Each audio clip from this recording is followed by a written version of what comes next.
Hey, what's up? ఈ రోజు నేను చేసిన పనికి ఇంతలా ఇరుక్కుపోతాను అనుకోలేదు మామ. ఏముందో తెలుసుకోవాలంటే ఫుల్ వీడియో చూడండి. Welcome to Vizag series part 2. Video starting లో ఇరుక్కుపోయామన్నాం కదా, ట్రాఫిక్ లో ఇరుక్కుపోయాం మామ. యాక్చువల్గా ఎర్లీ మార్నింగ్ బయలుదేరాల్సిన వైజాగ్ మన బద్ధకం తెలిసిందే కదా, అందుకే లేట్గా స్టార్ట్ అయ్యాం అనమాట. దానికి ఫలితంగా దగ్గర 30 minutes ట్రాఫిక్లో ఇరుక్కుపోయాం పెందుత్తులో.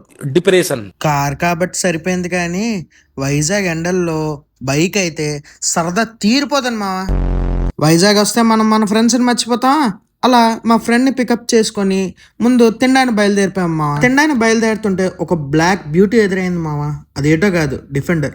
దాని ఐస్ చూడండి మావా, ఎంత బాగుందో వెహికల్. అదేటో కార్స్ అంటే నాకు అదొక పిచ్చి మావా. మీలో ఎంతమందికి ఈ పిచ్చి ఉందో కామెంట్ చేయండి. మనం వైజాగ్లో మండీ తిని చాలా రోజులైందని నా ఫేవరెట్ ప్లేస్ అయిన మండీ క్రూజ్కి వచ్చేసాం. నేను రెగ్యులర్గా ఆర్డర్ చేసుకునే ఒక మటన్ జ్యూసీ మండీ, ఇంకొక చికెన్ మండీ ఆర్డర్ పెట్టేశాం. మండీ టేస్ట్ అయితే ఎక్కడా డిసప్పాయింట్ చేయలేదు.